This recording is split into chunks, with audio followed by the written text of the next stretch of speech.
काफी टाइम के इंतजार के बाद में फाइनली हम लोगों के सामने सीटेट की ऑफिशियल वेबसाइट पर उसका जो ऑफिशियल नोटिस है, यानी कि जो दिसंबर में पेपर होने वाला है, उसका ऑफिशियल नोटिस हमारे पास में आ चुका है। कल से ही उसके फॉर्म फिल स्टार्ट हो गए हैं, यानी कि 3 तारीख से फॉर्म आप लोग फिल कर सकते हैं। कल से ही अपनी वेबसाइट जो है वो सीटेट की वो ओपन हो गई है फॉर्म फिल करने के लिए। 3 तारीख इसकी जो है वो स्टार्ट हो गए हैं फॉर्म, और 23 जो नवंबर है तब तक आप फॉर्म फिल कर सकते हैं। 20 दिन का आप लोगों को टाइम दिया गया है। तो अगर आप लोगों ने बीएड डीएलएड किया है, या फिर अगर आप लोग कर रहे हैं, अगर आप लोगों ने जस्ट अभी कॉलेज में एडमिशन लिया ही है बीएड में, तो भी आप लोग इस फॉर्म को फिल कर सकते हैं। तो अगर आप लोग सेंट्रल लेवल पर टीचर बनना चाहते हैं तो आप लोगों को ये फॉर्म जरूर फिल करना चाहिए। और उसके अलावा बात कर रहे हैं इसके एग्जाम की, तो मैंने हर वीडियो में आप लोगों को बताया है, जब जब मैंने सीटेट के एग्जाम की बात करी है तब तक मैंने बताया है कि पेपर दिसंबर में नहीं होगा, पेपर जनवरी में ही जाएगा, क्योंकि ऑफिशियल जो नोटिस है उसको आने में बहुत टाइम लग गया है और नोटिस हमारे पास में बहुत लेट आया, अपडेट बहुत लेट हुई है। तो उस हिसाब से चांस था कि पेपर जनवरी में ही जाएगा, और सच में जो है पेपर है वो 21 जनवरी 2014 को ही है। तो पेपर अगर हमारे जनवरी में जा रहा है तो अब हमारे पास में लगभग जो है वो 1.5 से 2 महीने का टाइम है। तो किस तरीके से आप लोग इस एग्जाम के लिए प्रिपेयर कर सकते हैं, वैसे तो मैंने अपनी बहुत सारी वीडियोस में आप लोगों को बता रखा है कि मैंने किस तरीके से इस एग्जाम के लिए प्रिपेयर किया था, क्या मैंने पढ़ा था, कैसे क्या मेरी स्ट्रेटेजी थी, कितने घंटे मैं पढ़ाई करती थी। ये सब बातें मैंने अपनी वीडियोस में आप लोगों के साथ में पहले से शेयर कर रखी है। लेकिन फिर भी ये नया नोटिस है तो एक बार मैं आप लोगों के साथ में फिर से अपनी जर्नी जो पूरी स्टार्ट करूंगी, आप लोगों को बताऊंगी कि मैंने किस तरीके से प्रिपेयर किया था, किस तरीके से मैंने अपने नोट्स बनाए थे। मैं हमेशा छोटी छोटी वीडियोज में आप लोगों को बताती रहूंगी। उसके अलावा हम लोग अगर इसकी बात करें कि इस एग्जाम में कुछ ना कुछ चेंजेस हुए हैं, यानी कि अगर हम लोग देखें कि हर बार का जब एग्जाम होता है उस एग्जाम में क्या होता है कि फर्स्ट पेपर हम लोगों को पता है इसमें 2 लेवल होते हैं, पेपर 1 और पेपर 2। पेपर 1 पेपर 2 2 पेपर होते हैं। यानी कि फर्स्ट पेपर जो वो होता है जिन्होंने जो है वो जो फर्स्ट क्लास से लेकर 5th क्लास तक के टीचर बनना चाहते हैं, यानी कि जिन कैंडिडेट्स ने डीएलएड कर रखा है। और पेपर 2 जो होता है वो उन कैंडिडेट के लिए होता है जिन्होंने बीएड कर रखा है, यानी जो 6, 7, 8 क्लास के लिए टीचर बनना चाहते हैं। तो हर बार ऐसा ही होता है कि जो मॉर्निंग का टाइम होता है, मॉर्निंग शिफ्ट एग्जाम का टाइम होता है, वो होता है पेपर 1 वालों के लिए, और जो सेकेंड शिफ्ट होती है, यानी कि जो इवनिंग का टाइम होता है, वो होती है पेपर 2 वालों के लिए। लेकिन इस बार जो है वो इन लोगों ने थोड़ा इसको उल्टा कर दिया है, यानी कि जो पेपर 1 है वो ये लोग दोपहर में करवा रहे हैं, पेपर 2 है वो ये मॉर्निंग में करवा रहे हैं। तो ऐसे भी बहुत सारे कैंडिडेट हैं जो हर साल पेपर देते हैं अपने मार्क को इंक्रीज करने के लिए, या फिर ऐसे ही उनको अपने जो है वो मार्क इंक्रीज करने के लिए, या फिर और नॉलेज लेने के लिए वो पेपर देते रहते हैं। तो उन लोगों के माइंड में यही होगा कि हर बार पेपर जो है पेपर 1 पहले होता है, पेपर 2 बाद में होता है। तो देखिए इस बार ऐसा नहीं है, इस बार उल्टा कर दिया गया है। तो अगर आप लोग दोनों पेपर देना चाहते हैं तो अच्छी बात है, लेकिन अगर आप लोग सिर्फ एक पेपर दे रहे हैं तो आप लोगों को ध्यान रखना होगा, आप लोगों को अच्छे से टाइम देखना होगा, क्योंकि ये बहुत माइनर सा जो है वो चेंज हुआ है, जो ऑफिशियल वेबसाइट पर ही हमारे देखने को मिल रहा है। मैं इसका नोटिस जो है वो भी यहाँ पर लगा दूंगी, और मैंने खुद ने भी इस एग्जाम को फर्स्ट टाइम में क्लियर किया है। तो ये एग्जाम क्लियर करना कोई बहुत ज्यादा बड़ी बात नहीं है।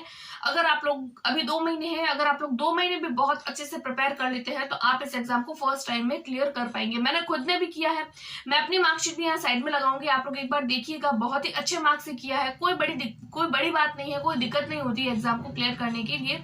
बस हमको पढ़ना क्या होता है वो मैं आप लोगों को आज थोड़ा थोड़ा बता देती हूँ।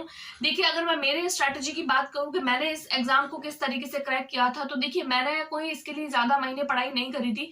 मैंने सिर्फ और सिर्फ 6, 7, 8 की, अगर मैं पेपर 2 की बात करूँ, क्योंकि जब हम पेपर 2 के लिए प्रिपेयर करते हैं तो पेपर 1 के लिए अपने आप ही प्रिपेयर हो जाता है, क्योंकि जो सब्जेक्ट्स होते हैं वो सेम होते हैं, बस कॉमन सी चीजें होती है, कुछ कुछ चीजें ऐसी होती है जो अलग होती है। बाकी अगर हम पेपर 2 के लिए प्रिपेयर करते हैं तो पेपर 1 को हम आसानी से ही क्वालिफाई कर जाते हैं, हमको उसके लिए अलग से एफर्ट लगाने की जरूरत नहीं पड़ती। तो पेपर 2 की अगर मैं बात करूं तो मैंने 6, 7, 8 की एनसीईआरटी बुक पढ़ी थी साइंस और मैथ्स के लिए। उसके अलावा लैंग्वेज के लिए मैंने पैसेज की प्रैक्टिस करी थी, यानी कि जो भी प्रीवियस ईयर्स के जो पेपर होते थे उनको मैंने वेबसाइट पर डाउनलोड कर लिया था।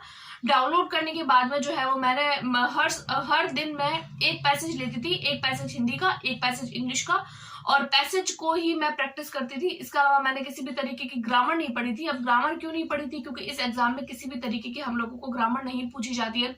मैं हर बार बताती हूँ, इस बार फिर से बता रही हूँ, क्योंकि बहुत सारे कैंडिडेट होते हैं जो सिर्फ 1 मार्क से 2 मार्क से रह जाते हैं, फिर वो टेंशन में आ जाते हैं कि हमारा एग्जाम क्लियर क्यों नहीं हुआ, क्योंकि यही रीजन है कि वो ग्रामर पढ़ते हैं इस एग्जाम के लिए। देखिए, लैंग्वेज वाले पोर्शन में सीटेट के लिए ग्रामर नहीं पूछी जाती है, तो हम लोगों को ग्रामर नहीं पढ़नी है, हम लोगों को पैसेज की प्रैक्टिस करनी है। बहुत बेसिक और नॉर्मल सी ग्रामर आती है, और वो ग्रामर जो होती है वो हम लोगों ने बहुत साल पहले ही पढ़ चुके हैं। हम लोग को बहुत बेसिक ग्रामर होती है। अगर हम लोग पैसेज के कॉन्टेक्स्ट में करते हैं तो हम उस चीज को आसानी से सॉल्व कर जाते हैं, लेकिन हम लोगों को जरूरत रहती है पैसेज प्रैक्टिस की। उसके अलावा अगर मैं बात करूं पेडागोजी पोर्शन की, तो देखिए पेडागोजी पोर्शन के लिए आप लोग अगर किसी एक सब्जेक्ट की पेडागोजी पढ़ लेते हैं, उसको अगर आप लोग कंसेप्ट को अच्छे से समझ लेते हैं, क्योंकि अभी जो जुलाई अगस्त वाला पेपर हुआ था, यानी जो हम लोगों ने दिया था 20 अगस्त वाला पेपर, अगर उस पेपर की अगर आप लोगों ने पेडागोजी देखी हो तो आप लोगों को पता चलेगा कि वो चीजें नहीं पूछी गई थी जो हर साल पूछी जाती है।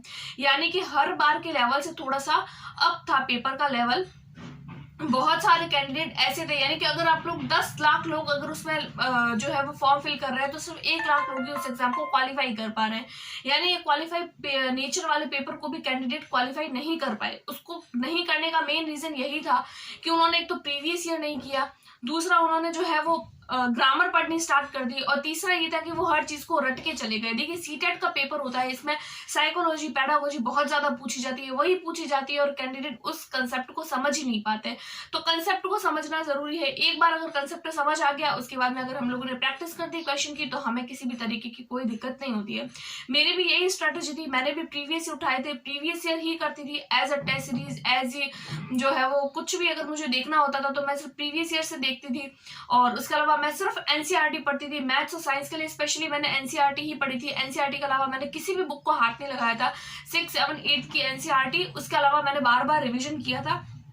सिर्फ 1.5 से 2 महीने के अंदर ही मैंने भी अपने एग्जाम को क्वालिफाई किया है। और बहुत सारे जो है वो आप लोगों को टीचर्स होते हैं या बहुत सारे लोग जिन्होंने सीटेट को क्वालिफाई किया है, तो वो भी आप लोगों को यही बोलेंगे कि आप लोगों को प्रीवियस ईयर करना है प्लस एनसीईआरटी करनी है। इसके अलावा आप लोगों को कुछ नहीं करना है, प्रीवियस ईयर करिए, एनसीईआरटी करिए, आप लोगों का सीटेट आराम से क्वालिफाई हो जाएगा। सिर्फ 90 नंबर लाने हैं। 90 नंबर जो होते हैं वो क्वालिफाइंग मार्क, इसके क्वालिफाई मार्क होते हैं, तो 90 नंबर लाते हैं। कोई हमें जो यूं नहीं है कि अगर हम लोग 150 नंबर लाएंगे तो आगे हमारे जो है वो जॉब लग जाएगी, या फिर हम लोग 140 प्लस 130 प्लस ले आएंगे।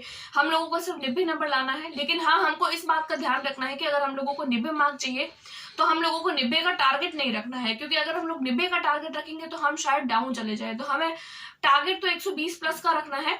उसके बाद में हम लोगों को तैयारी करनी है, तो हम लोगों के जो है वो लगभग अच्छे मार्क आ जाते हैं। हम लोगों को तैयारी अच्छी करनी है, क्योंकि अगर हम लोग नॉलेज ले लेते हैं, एनसीईआरटी पढ़ लेते हैं, तो वो हमारे आगे भी किसी न किसी कॉम्पिटिटिव एग्जाम में काम आती ही रहेगी। तो मेरी ये छोटी सी स्ट्रेटेजी थी। इसके अलावा और भी कोई भी जो मेरी तरफ से हो पाएगा कि मैं क्या कर सकती हूँ आप लोगों को सीटेट के एग्जाम के लिए, क्योंकि लास्ट टाइम भी मैंने वीडियोज वगैरह बनाई थी साइंस के लिए, साइकोलॉजी के लिए, पेडागोजी के लिए, और जो लैंग्वेज होती है उस पोर्शन के लिए। तो कुछ वीडियोज प्रीवियस भी मैंने डाली है, तो वो एक बार आप लोग देखिएगा। और इस बार भी मैं स्टार्ट करूंगी, 1-2 दिन में हम लोग स्टार्ट करेंगे कि हमको क्या पढ़ना है, कैसे पढ़ना है, किस तरीके से मैंने अपने नोट्स बनाए थे, वो सब नोट्स वगैरह आप लोगों के साथ में फिर से शेयर करूंगी। 1-2 दिन बात करूंगी। सबसे पहले तो आप लोग फॉर्म फिल कर लीजिए, और उसके बाद में और भी अगर कोई इन्फॉर्मेशन होगी सीटेट को लेकर तो मैं आप लोगों को जरूर दे दूंगी। और इसके अलावा अगर आप लोगों को भी कोई क्वेरी है, कोई भी क्वेश्चन है, तो आप मुझे कमेंट कर सकते हैं, और हो पाता है तो मैं आप लोगों को उसका रिप्लाई देने की जरूर कोशिश करूंगी। आई होप सो आपको वीडियो पसंद आई होगी। चैनल को फर्स्ट टाइम आया है तो उसको सब्सक्राइब जरूर करें, शेयर जरूर करें वीडियो को। वीडियो पसंद आई है तो उसको लाइक जरूर करें। Thank you.